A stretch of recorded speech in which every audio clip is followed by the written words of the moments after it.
The day humanity lost its voice, no one heard the invasion begin. No sirens screamed over cities. No president addressed a frightened nation. No general shouted orders into a war room. No mother called her child's name across a crowded street. At exactly 4:13 Universal Time, every human throat on Earth closed around the same invisible command. Not pain. Not choking. Not death. Something cleaner than that. Something surgical. A silence so complete that 8 billion people opened their mouths at once and discovered that language had been stolen from inside them. In New York, a news anchor stared into the camera with terror widening behind her eyes while her lips moved around words that never came. In Lagos, a school teacher dropped a piece of chalk and tried to calm 30 children without a sound. In Tokyo, train operators reached for emergency channels and found only breath. In Cairo, a surgeon froze above an open chest as every command in the operating room vanished. On military bases across the planet, commanders reached for microphones, radios, encrypted comms, direct neural relays, anything that could carry instruction. Nothing carried human speech anymore. Text still worked. Screens still worked. Hands still moved. But the voice was gone. And in orbit above Earth, the Threnic Choir watched humanity enter silence. They were not an army in the way humans understood armies. No banners. No war drums. No crude metal fleets arranged in proud formation. Their ships hung beyond lunar shadow like black glass organs, pulsing with stolen frequencies. They had conquered 4 to 6 civilizations not by destroying their weapons, but by removing the one thing every intelligent species trusted most. Command. The choir did not kill leaders first. It removed their ability to lead. No speeches to unify. No shouted warnings. No prayers to steady the dying. No final words to turn fear into courage. Civilizations, the choir had learned, were held together by sound. Take the voice, and panic did the rest. Aboard the central vessel, known to humans only later as the Mouthless Cathedral, Overseer Vaya watched Earth through a membrane of living light. Around him, thousands of choir minds hummed in perfect connection, feeding on the sudden absence rising from the planet below. Humanity should have broken quickly. That was the model. First hour, confusion. Second hour, institutional failure. Fourth hour, public violence. Eighth hour, military fragmentation. 12th hour, surrender signals. Vaya extended one pale hand toward the display. Begin observation of collapse, he ordered. The choir's machines listened. Earth answered with silence. For the first hour, the model seemed correct. Cars crashed at intersections as drivers failed to warn each other. Emergency dispatch centers flooded with voiceless calls. Airports froze as pilots typed frantic messages into overloaded systems. Hospitals turned into storms of gestures, blinking monitors, and terrified eyes. Parents grabbed children by the shoulders and mouthed names they could no longer say. The choir recorded every moment. They had seen this before. Then the second hour came. And something changed. In the Cairo operating room, the surgeon who could no longer speak lifted one bloodied hand and tapped twice against the metal tray. The nurse looked at him. He pointed. She understood. Clamp. Tap once. Scalpel. Open palm. Suction. Within minutes, the entire room was operating again, not smoothly, not perfectly, but together. In Lagos, the school teacher stopped trying to speak. She turned to the blackboard and wrote one sentence in large letters. Look at me. 30 children did. Then she placed one finger against her heart, pointed to each of them, and lowered both hands slowly. Breathe. The crying weakened. The room steadied. In Tokyo, stranded passengers began copying station workers' hand signals. One person held up a phone screen with a written direction. Another used a flashlight. Another tore strips from a red scarf and tied them to railings to mark closed exits. In New York, the news anchor stopped mouthing useless words. She picked up a marker and wrote on paper. We are still here. The camera zoomed in. Millions saw it. Millions copied it. By the third hour, the phrase appeared on windows, screens, hospital walls, subway tiles, classroom boards, and military command centers. We are still here. Overseer Vaya narrowed his 6 black eyes. That is not collapse, he said. A choir analyst pulsed beside him. Temporary stabilization. Primitive visual substitution. It will fail under stress. Weyer accepted the answer. For another hour. Then Earth changed again. At 8:27 Universal Time, cities began flashing lights in patterns. Not random. Patterned. 3 short bursts. 1 long. 3 short. Emergency. Across oceans, ships copied it. Across borders, towers copied it. Across battle networks, soldiers copied it. Humanity had no voice. So it started teaching the world to blink.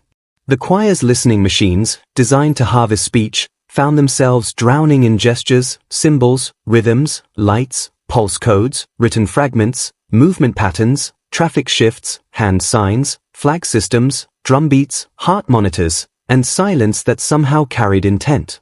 Weyer watched a battlefield command center in Central Europe where officers stood around a holographic map without speaking.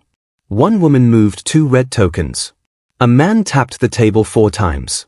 Another dragged a blue line across the map. Within seconds, entire defense batteries repositioned. No voice. No disorder. No panic. Weyer leaned closer. On Earth, a little girl in Manila pressed both hands against a window and looked up at the silent sky. Her father stood behind her, unable to say comfort. So he placed his hand over hers. Then the neighbor beside them did the same against his own window. Then another. Then another. Across the apartment block, hundreds of hands appeared behind glass. A silent wall of human presence. The choir analyst pulsed again, weaker now. Emotional clustering detected. Weyer did not look away from Earth. Explain. They are not isolating. The words moved through the cathedral like a fracture. Because every species the choir had silenced had turned inward first. Families separated. Cities rioted. Armies split. Leaders hid. But humans, deprived of voice, were reaching for each other faster. By the 6th hour, Earth had not surrendered. It had organized. Not fully. Not cleanly. But enough. And in the deep silence of the stolen world, a new message appeared across every major city at almost the same time. Not spoken. Not broadcast by voice. Written in light, paint, fire, pixels, and human hands. You took the wrong thing. For the first time in 4,000 conquered systems, the Threnic Choir stopped singing. And Earth, silent Earth, began preparing its answer. The Threnic Choir waited for humanity to fracture. They waited for governments to lose control, for soldiers to abandon posts, for hospitals to drown in confusion, for families to turn on strangers, for the oldest human weakness to rise beneath pressure and devour them from the inside. Fear. Every conquered species had followed the same pattern. When the choir removed voice, hierarchy failed first. Leaders became faces without force. Officers became bodies pointing at maps. Parents became frightened eyes. Priests became silent statues. The rich hid behind walls, the poor flooded roads, and the young discovered too late that panic needed no language to spread. The choir had not merely studied collapse. They had perfected it. But Earth refused to behave. By the 9th hour, the planet should have been burning. Instead, it was writing. Across every continent, humans turned surfaces into commands. Highway signs shifted from traffic warnings to survival instructions. Office windows became message boards. School gyms became silent coordination centers. Hospital walls filled with arrows, symbols, color codes, patient numbers, emergency priorities, and hand-drawn maps. People who had never met began following instructions from strangers because the alternative was wasting time. No one had to say trust. They simply practiced it. In Mumbai, a traffic officer climbed onto a bus roof with 3 colored flags tied from torn clothing. Red meant stop. White meant medical priority. Blue meant children first. At first, only the closest drivers understood. Then they copied him. Within 20 minutes, one of the most crowded intersections in the city began moving again. Not normally, but moving. In Berlin, a grandmother who had lost her voice taught an entire apartment building an old wartime knock code against radiator pipes. 1 tap meant water. 2 meant medicine.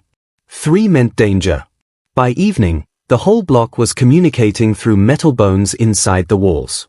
In São Paulo, teenagers hacked advertising drones and replaced product holograms with pictograms for food, shelter, blood donation, power outages, and missing children. Police tried to stop them for 4 minutes. Then the officers saw the system working and started guarding the teenagers instead. In Nairobi, a mosque, a church, and a school used their lighting systems together to guide crowds away from a collapsed hospital wing. No sermon. No chant. No announcement. Just light. In orbit, Overseer Veya watched the models fail one after another. The first projection collapsed at hour 10. The second at hour 12. By hour 14, the choir's predictive engine stopped forecasting surrender and began requesting new variables. Veya disliked new variables. "Show me military fragmentation," he ordered. The cathedral obeyed. Human military command had suffered damage. Severe damage. Squadrons had missed updates. Naval formations had paused in uncertainty. Several drone networks had locked out voice-based authorization. Nuclear command procedures, built around spoken verification at certain stages, became temporarily useless. For one brief moment, the choir saw what it expected. Then the humans adapted again. In the North Atlantic, submarine crews switched to written authentication slates, biometric confirmation, and old manual signal lamps that had been ceremonial for a century. On air bases, pilots used pre-written cockpit cards and helmet light patterns. In underground bunkers, generals stopped trying to speak and began arranging command rooms around visual hierarchy instead of verbal authority. By the 15th hour, human militaries were slower. But not blind. By the 16th, slower became careful. By the 17th, careful became dangerous. A choir analyst pulsed with unease. Their command efficiency has dropped only 29%. Veya turned sharply. Only. Expected degradation was 87%. The membrane display shifted to a human emergency center in Seoul. A woman in a dark uniform stood before a wall of screens. Her voice was gone, but the room obeyed her faster than sound. She pointed once. 3 teams moved. She raised 2 fingers. 2 districts redirected power. She drew a circle around a hospital on the screen, and evacuation units changed route. Veya watched her carefully. She was not shouting. She was not inspiring. She was not using the emotional sound patterns most species required under stress. Yet the humans followed her. "Why?" he asked. The analyst hesitated. "Prior trust networks remain intact." Veya's eyes narrowed. The choir had stolen voice. Not history. Not loyalty. Not training. Not love. That should not have mattered so much. But it did. Because humans did not wait to be ordered when the person beside them was bleeding. They did not need speeches to recognize a child alone in a crowd. They did not require hymns to carry the wounded. They did not need commanders to tell them the sky had gone wrong. They looked. They understood. They moved. By the 20th hour, Earth had become quieter than any conquered world the choir had ever seen. And more coordinated. That contradiction disturbed Veya more than resistance. Resistance was expected. Resistance could be broken. Coordination without voice suggested something uglier. A civilization whose command structure was not located where the choir had attacked. On Earth, the first global silent council formed by accident. It began with emergency text channels between hospitals, militaries, shipping companies, universities, amateur radio operators, traffic engineers, sign language communities, deaf educators, coders, pilots, and disaster response teams. No single government created it. No single leader controlled it. It grew because everyone needed the same thing at the same time. A way to act together. By midnight, they had a name for it. The handline. It was ugly, rushed, overloaded, patched through satellites, fiber cables, old broadcast towers, encrypted military relays, private servers, gaming networks, shipping beacons, classroom projectors, and hacked billboards. It should not have worked. It worked anyway. The handline created the first universal emergency visual code in 6 hours. It mapped hospitals still functioning. It redirected food convoys. It pushed silent training cards to phones. It taught basic signs to billions. It restored air traffic through light confirmation grids. It gave military units non-verbal command trees. It gave parent symbols to calm children. Most importantly, it gave humanity one shared message. The message appeared on a screen inside the United Nations chamber, where silent representatives sat beneath flags that no anthem could honor anymore. 3 words. Not one voice. Then the screen changed. Still one people. Vaya read the translation aboard the mouthless cathedral. For the first time, he understood that humanity had not treated silence as defeat. They had treated it as a new battlefield. He turned to his war council. Prepare the second harvest. Several minds around him pulsed in surprise. The second harvest is rarely required this early. Vaya's expression hardened. This species is not collapsing. Below, Earth's night side shimmered with coded lights, synchronized warnings, silent convoys, emergency markings, and billions of humans learning to speak without sound. Vaya stared at the planet. Then we will take more. The second harvest began without warning. At 2:11 Universal Time, every written word on Earth flickered. Not vanished. Changed. For one impossible second, hospital instructions became meaningless curves. Emergency signs twisted into alien spirals. Phone messages dissolved into blank symbols. Military command boards filled with shapes no human alphabet had ever used. The handline, humanity's rushed and fragile nervous system, stuttered beneath the attack. The Threnic Choir had learned. Voice was not enough. So they reached for language itself. In the mouthless cathedral, Overseer Vaya watched the effect spread across Earth with cold satisfaction. The choir's machines did not destroy text. Destruction was crude. Instead, they infected human pattern recognition, bending written meaning between eye and mind. Humans could still see marks, letters, numbers, signs, and screens. They could no longer read them. A surgeon in Cairo stared at a dosage chart and saw dead insects. A pilot over the Atlantic looked at coordinates and saw nothing useful. A mother in Manila opened her phone to check the message from her missing son, and every word became ash-shaped nonsense. Across Earth, the handline collapsed in 6 minutes. This time, the choir expected panic. This time, they were closer. The loss hit harder than silence.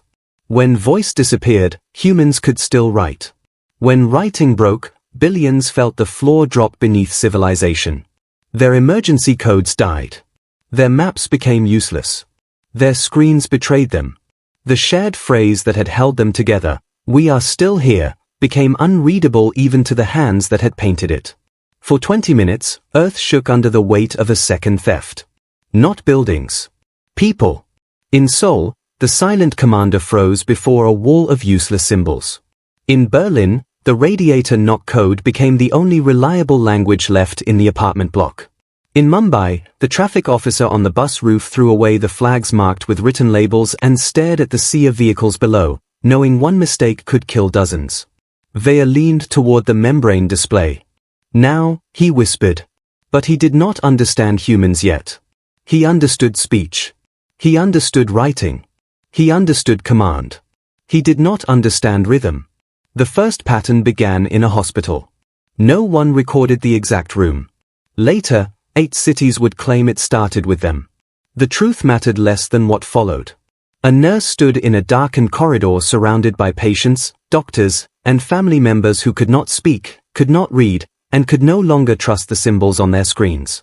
A generator alarm flashed red above them, but its warning label meant nothing. Somewhere nearby, a child was crying without sound, her small face twisted around breath that carried no voice. The nurse raised both hands. No one moved. She clapped once. The sound startled everyone. Not speech. Not language. Just impact. She clapped again. Then placed one hand over her heart. Again. Clap. Hand to heart. Clap. Hand to heart. A doctor understood first. Pulse. Alive. He repeated it. Clap. Heart. Another nurse copied him. Then a father. Then a patient in a wheelchair.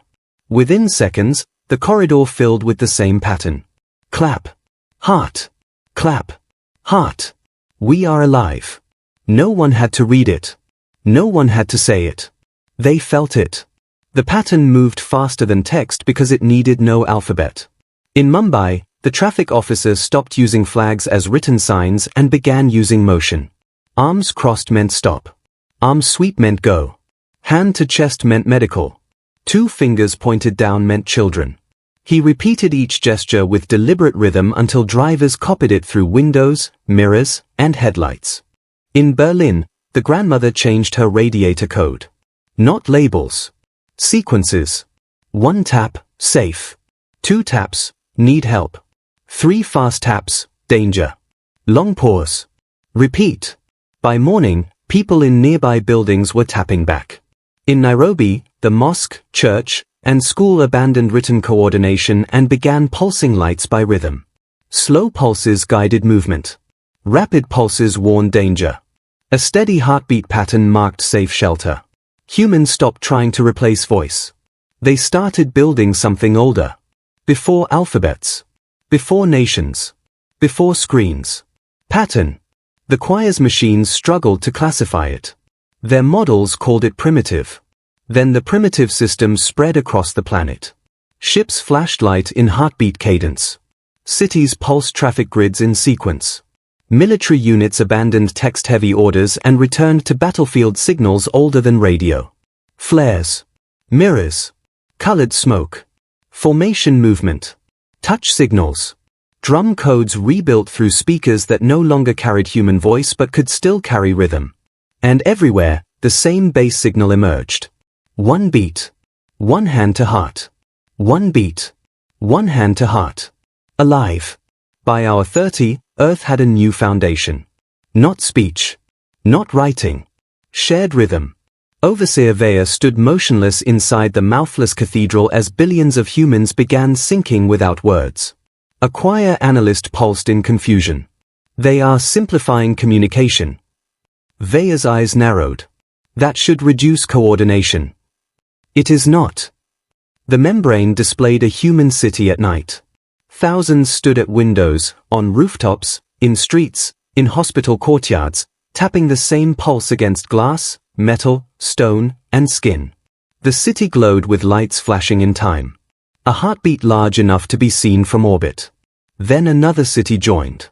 Then another. Across Earth, the rhythm spread. The choir had stolen human voice. Then stolen human writing. And humanity answered by becoming a drum. Veya felt the first real unease move through the cathedral. Because the choir were not just invaders. They were listeners. Their entire civilization existed through sound, frequency, resonance, and mental harmony. They conquered by taking control of the channels through which species understood themselves. But this sound was different. It was not speech. It was not music. It was not even a message in the usual sense. It was proof of presence. Billions of living bodies declaring the same impossible thing through the simplest signal in biology. We are alive. We are together. We are not yours. The choir tried to dampen the rhythm. Earth made more. They disrupted speakers. Humans used hands. They scrambled lights. Humans used feet. They interfered with digital networks. Humans struck pipes, doors, helmets, tables, shields, ruins, vehicles, and their own chests. By the 36th hour, the pattern had reached military command. On a silent naval carrier in the Pacific, a commander stood before exhausted officers and tapped once on the steel table. Every officer tapped back. Then she pointed to Earth's orbital map. For the first time since the invasion began, humanity prepared to strike the choir directly. No speech. No writing. No warning. Only rhythm. A pulse moved through the ship. Then through the fleet. Then through every silent defense network still standing. 1 beat. 1 planet. 1 decision. In orbit, the mouthless cathedral trembled. Not from weapons. From the sound of a species the choir had failed to break, learning how to become louder without a voice. The first human counterattack was invisible. No missiles crossed the sky. No fighters broke atmosphere. No warning reached the Threnic Choir. Because there was nothing left for them to hear. From orbit, Earth looked the same. blue oceans, drifting clouds, city lights pulsing in steady patterns like a living organism learning to breathe in unison.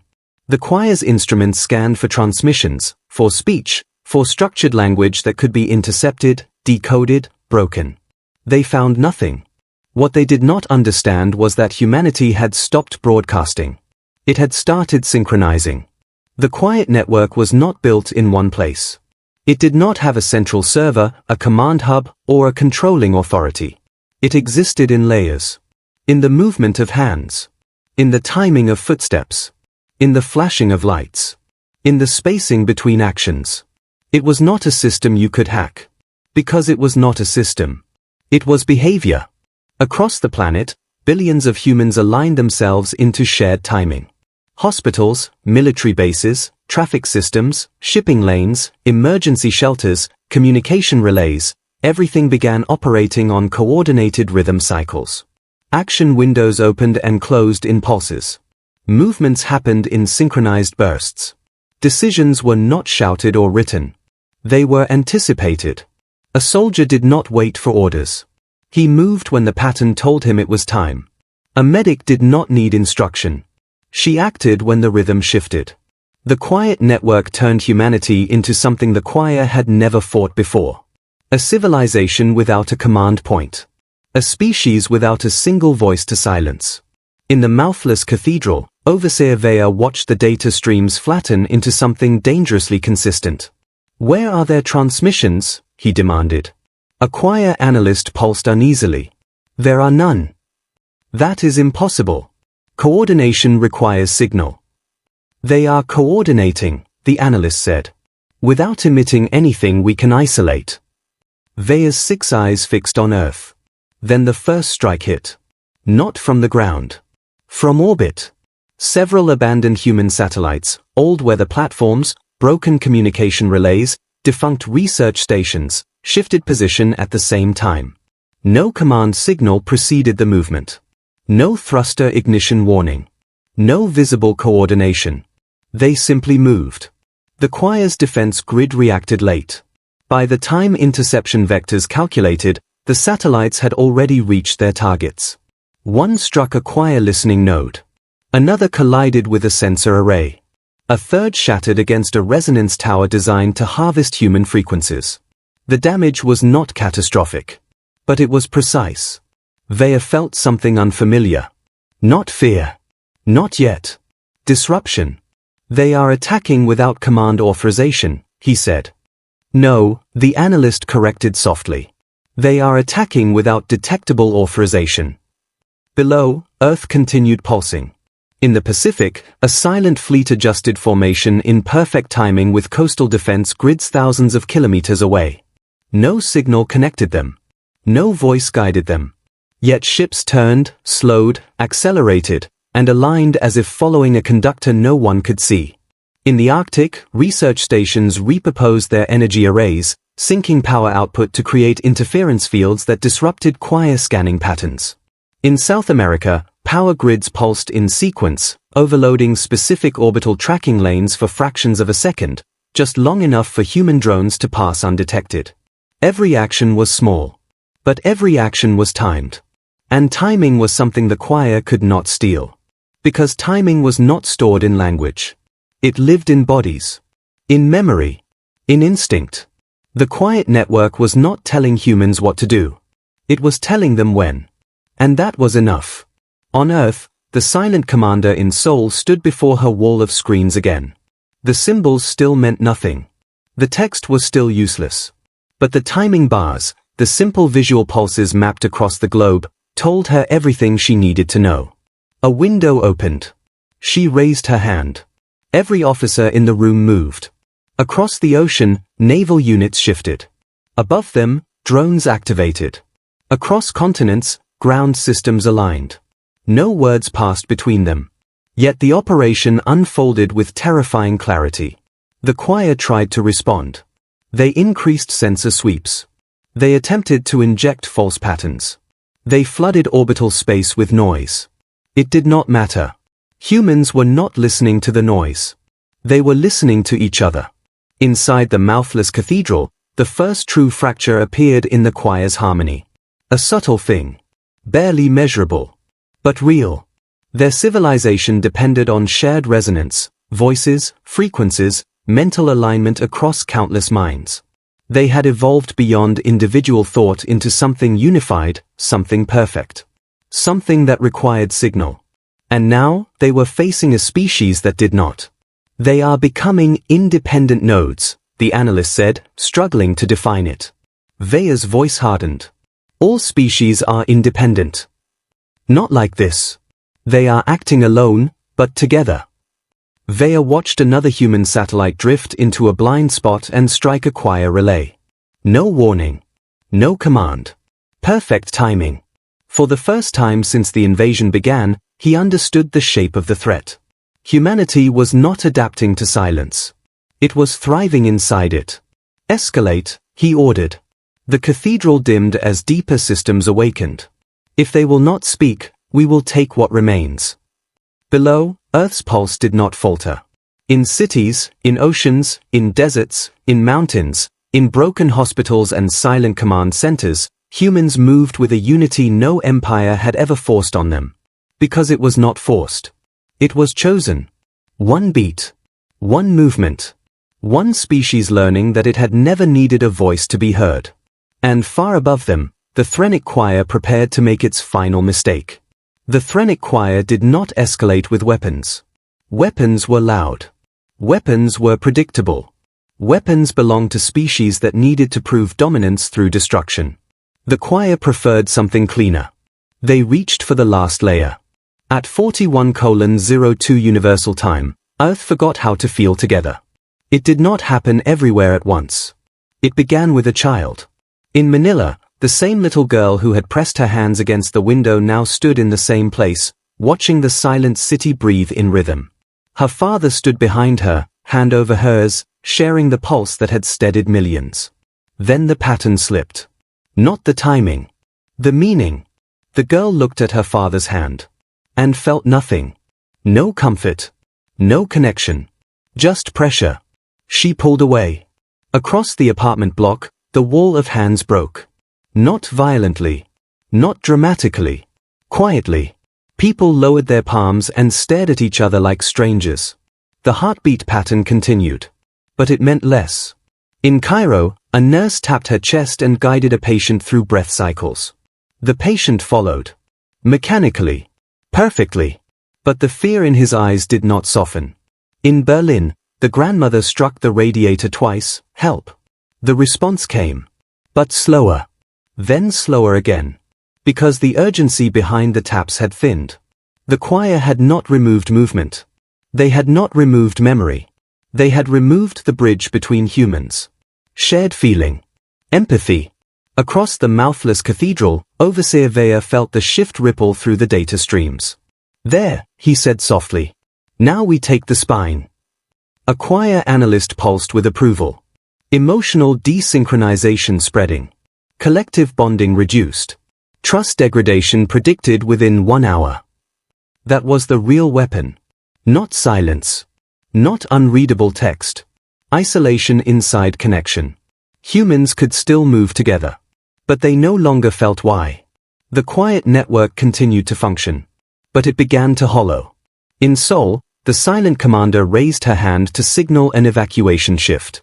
Her officers obeyed. But their movements lacked urgency. Their eyes lacked the instinct to anticipate each other. Timing held. Meaning drained. In the Pacific, naval formations maintained perfect spacing. But when one ship drifted into danger, the others corrected slower. Not wrong. Just late. In hospitals, procedures continued. But compassion, the subtle adjustments, the extra seconds, the instinct to prioritize one life over another, began to blur. Efficiency replaced care. And efficiency, the choir knew, was not enough to hold a species together under pressure. Veya watched the planet dim. Not in light.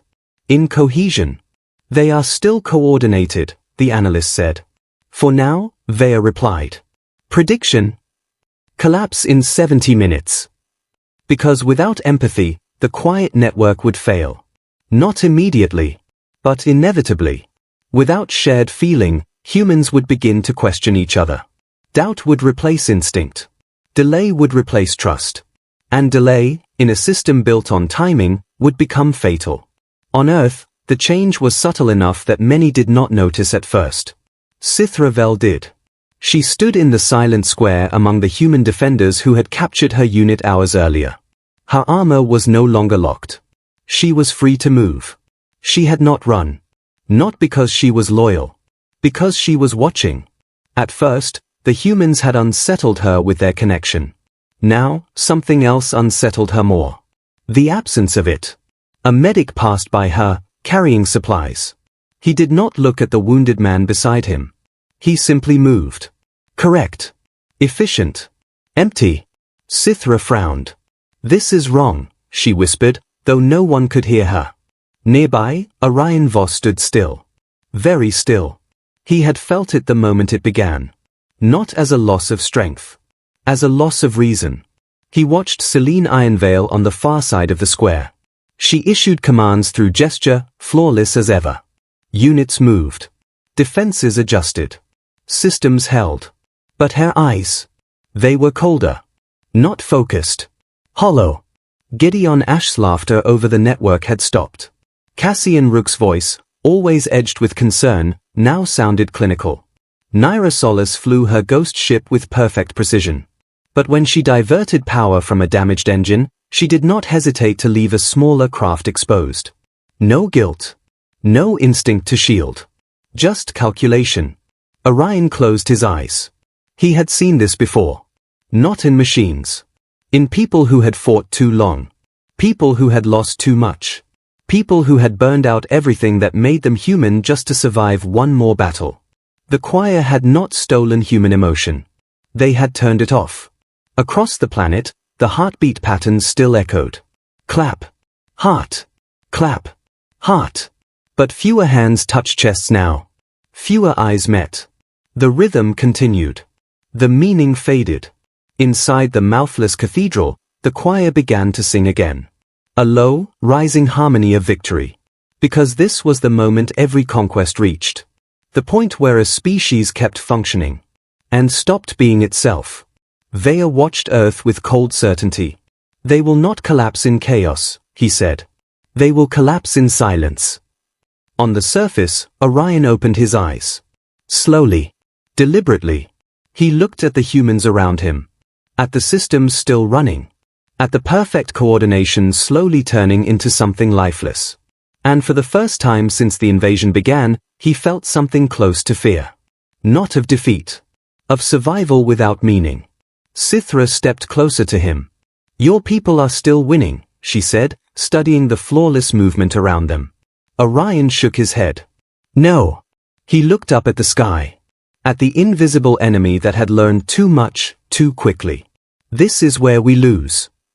Above them, Earth moved like a machine that had learned to fight. And forgotten why. The first human defeat did not look like defeat.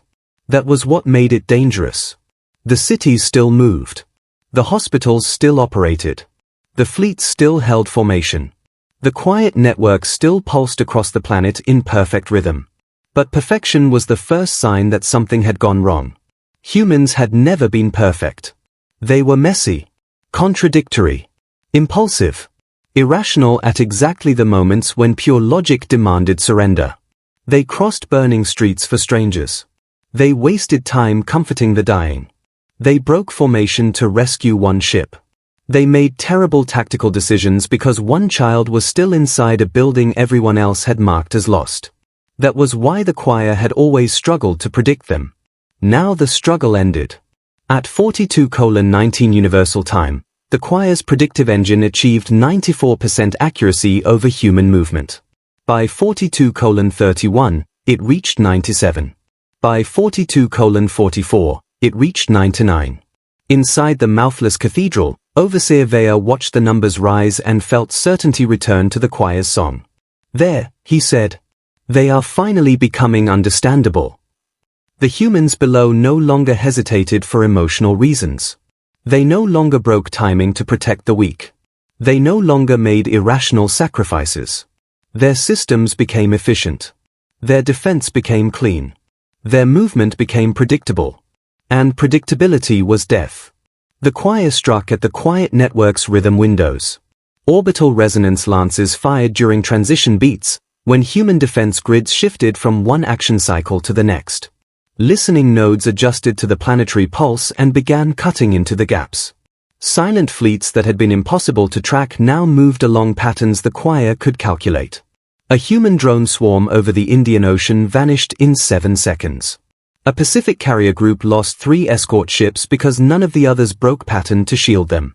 A hospital convoy in North Africa rerouted according to efficiency models and left behind a damaged transport filled with children because stopping would compromise the larger flow. No one screamed. No one protested. No one disobeyed. That was the horror. In Seoul, the silent commander watched the transport icon blink red on her screen. Her face remained still. She raised one hand and redirected resources away from it. The decision was correct. Mathematically. The children died 3 minutes later. The choir recorded the moment as strategic degradation. Orion Voss recorded it as a wound.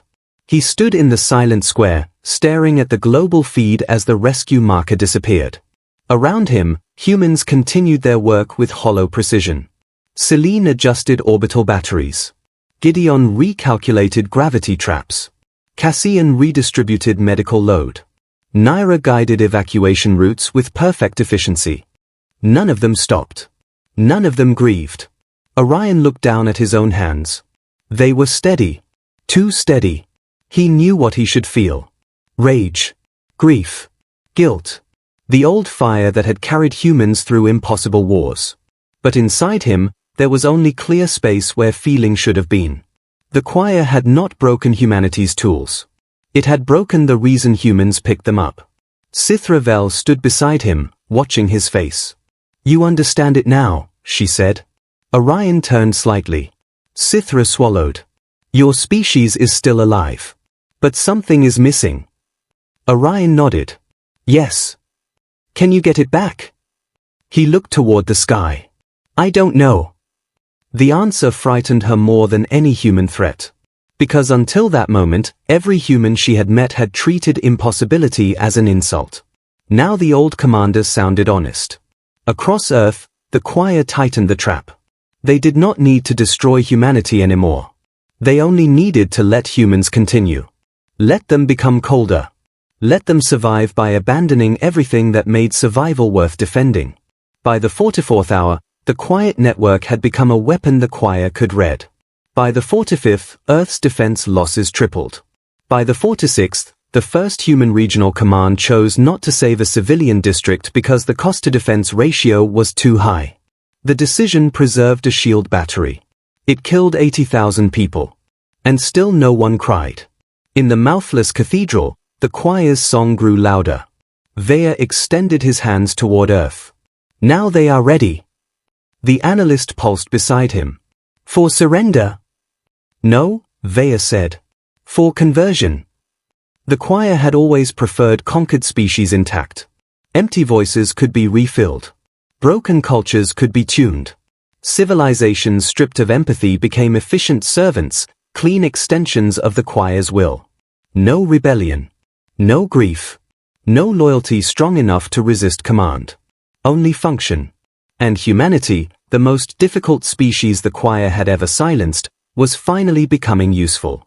On Earth, Cassian Rook discovered the countermeasure by accident.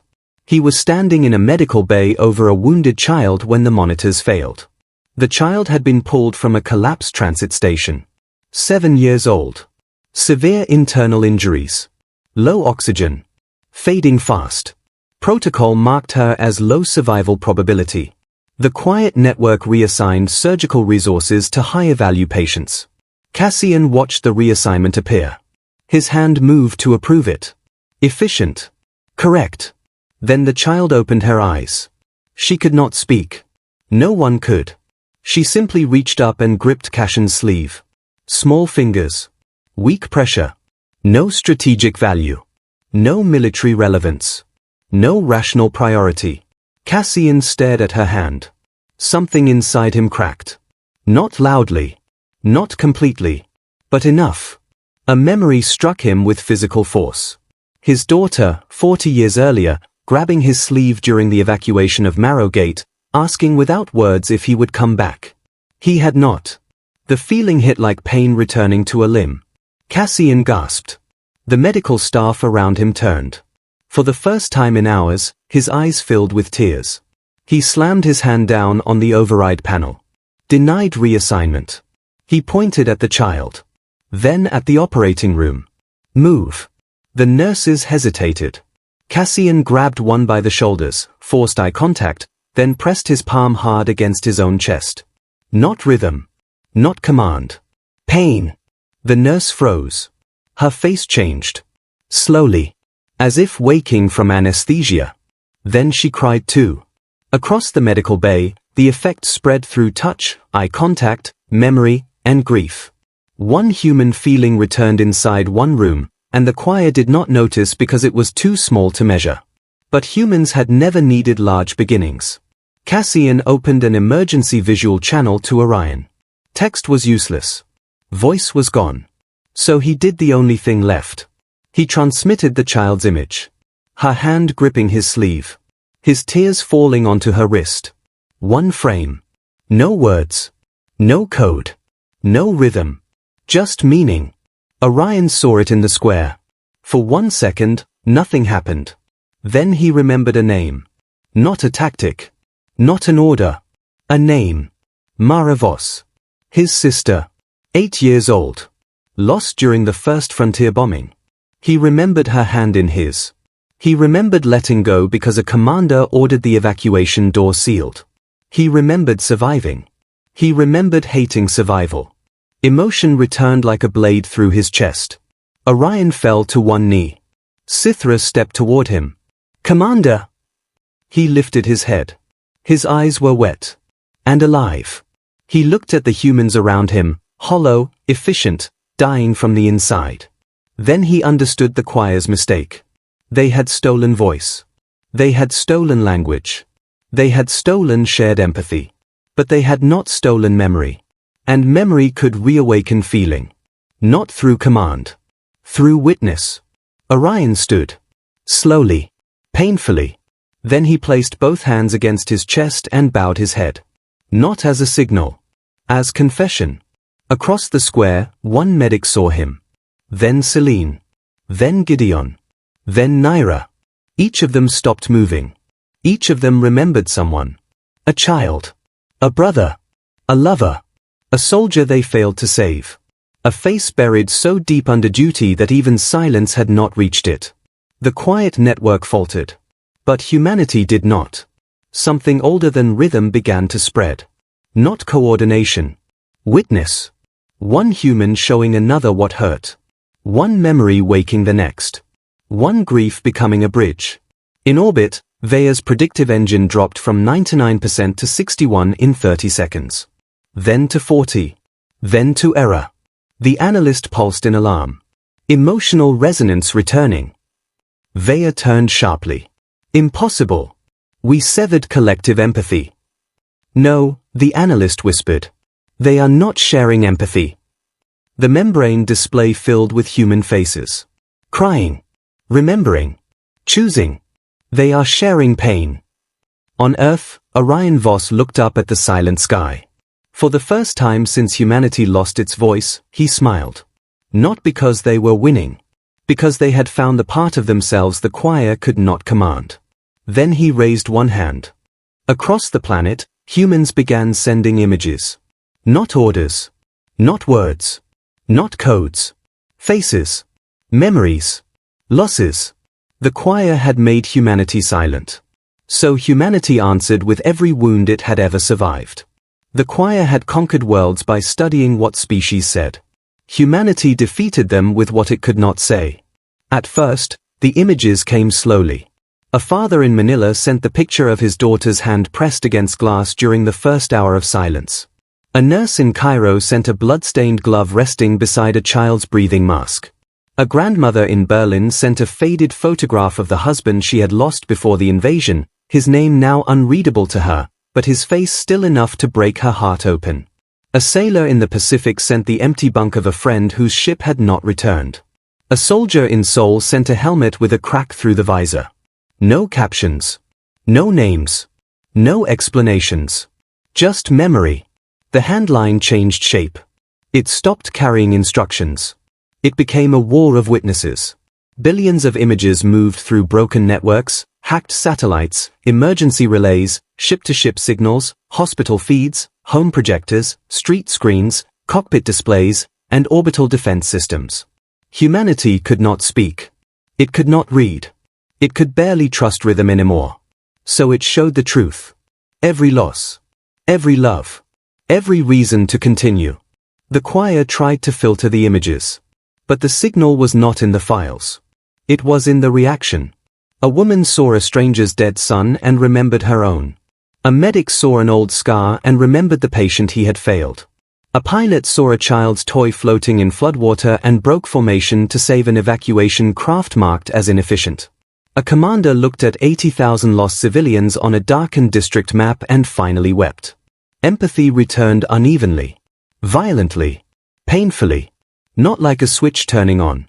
Like blood rushing back into frozen limbs. Across Earth, efficiency broke. And humanity became unpredictable again.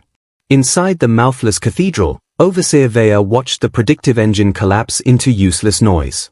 "Stop the transmission," he ordered. The analyst pulsed in panic. "We are trying. It is not centralized." "Then sever their relays."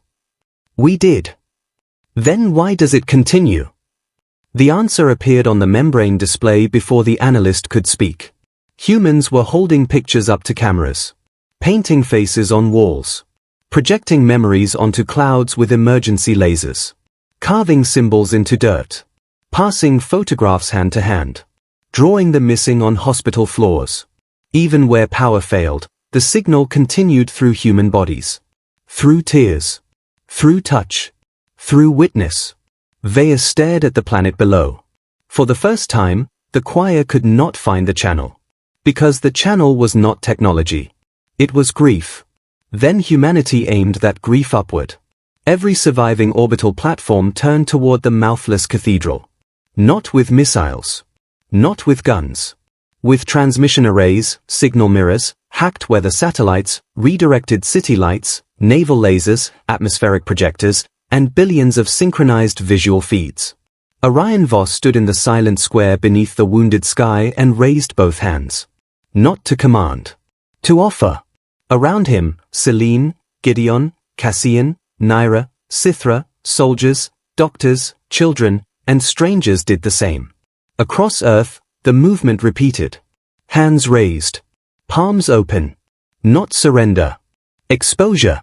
The first image struck the cathedral like a whisper. A human child laughing without sound in a sunlit kitchen. Then another. A mother holding a newborn. A soldier carrying an enemy child out of rubble. A surgeon sleeping against a hospital wall. A man kneeling beside a grave. A wedding. A funeral. A classroom. A ruined city rebuilt by hands that refused to quit. The images accelerated. Millions per second. Then billions. Not data. Meaning. The choir absorbed sound as a civilization. They lived through resonance. They connected mind to mind through shared frequency and controlled feeling.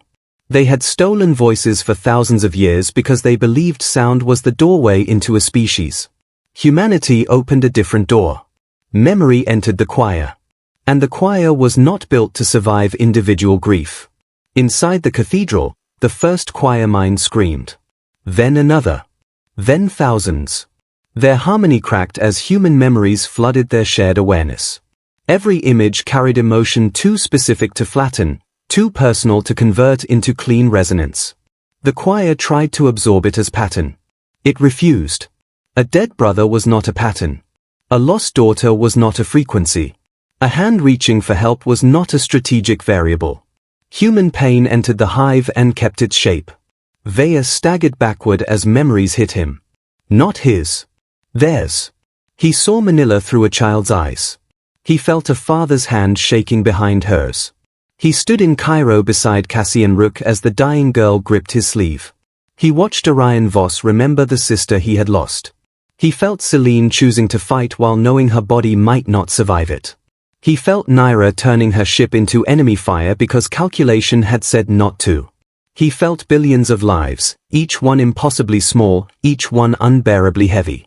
The choir's song became dissonance. Their unity, once perfect, began tearing itself apart under the weight of human particularity. The analyst collapsed beside Vea, its mind overloaded by names it had no right to know. "We cannot process this," it pulsed weakly. Vea gripped the membrane wall. "Then shut it out." "We can't." "Why?" The analyst looked at Earth with horror. "Because they are not attacking us." Another wave of memory struck. Vea saw a human hand reaching toward him. Not with hatred. With the impossible demand to understand. The analyst finished the sentence. "They are making us witness." The mouthless cathedral trembled. Across the fleet, choir vessels lost formation as their linked minds fractured into personal terror, borrowed grief, unwanted compassion. Pilots hesitated. Harvest engines fell silent. Resonance towers shattered from internal feedback. The second theft began reversing. Human empathy returned to Earth faster than the choir could suppress it, pulled back by the same memories that were poisoning the hive. In the silent square, Sithra Vel watched the sky flicker with failing alien light. She looked at Orion. "You are killing them with pain." Orion's face remained wet with tears. "No," he answered without voice, shaping the words slowly so she could read them. "We are showing them what they stole." Above Earth, the cathedral cracked open along its central spine. No explosion came. Only a soundless rupture of black glass and living light. And through that fracture, for the first time, the Threnic Choir heard nothing from humanity. No voice. No language. No command. Only memory. And it was enough to break them. The Threnic Choir did not surrender with words. They had no words left strong enough. Their fleet hung above Earth in broken formation, black glass vessels drifting out of alignment as the mouthless cathedral split across its spine. For the first time in 4,000 conquered systems, the choir's perfect harmony had become noise. Not sound. Not music. Not command. Noise inside the mind. Human memories flooded through their shared consciousness faster than they could isolate them. Every stolen voice they had taken across centuries had been processed, filtered, absorbed, and converted into obedience. But human grief did not convert. Human love did not flatten. Human memory refused to become fuel. It stayed personal. That was what broke them. Overseer Vea knelt inside the collapsing cathedral, surrounded by minds that were no longer singing together. Some screamed with borrowed pain. Some tried to cut themselves from the hive. Some repeated human images again and again, trapped inside moments they had never lived but could no longer deny. A child's hand on glass. A surgeon's tears. A soldier carrying a stranger. A father who could not speak his daughter's name but still knew exactly who she was. Vea pressed his hands against his skull as the final wave hit. Not the loudest memory. The quietest. An old woman sitting alone at a kitchen table, placing 2 cups down every morning though one chair had been empty for 11 years. There was no battle in it. No strategy. No anthem. Just love continuing after loss. Vea broke. Across Earth, humans watched the choir fleet dim. No cheers rose.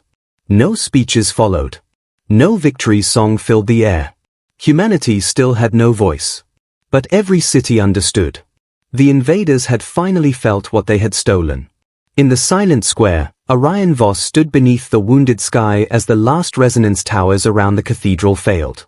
Sithra Vel stood beside him, no longer as prisoner, not yet as ally, simply as a witness to something too large for old definitions. She looked at the flickering alien fleet. "Will they die?" she mouthed. Orion watched the cathedral split wider.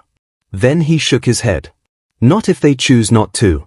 The message moved through the handline without text, without speech, without readable language. Images only. Open hands. Evacuation corridors. Safe descent zones. Medical lights. Shelter markers. A child drawing a door. Earth offered the choir a way down. That mercy confused them more than the attack. Inside the cathedral, the analyst who had served Vaya from the beginning saw the human signal and trembled. "They are opening landing paths," it pulsed. Vaya lifted his head slowly. "Trap. No. Punishment. No." The analyst stared at the images flooding the membrane. "They are allowing survival." Vaya looked at Earth. The species he had silenced. The species he had stripped of speech, writing, and shared feeling.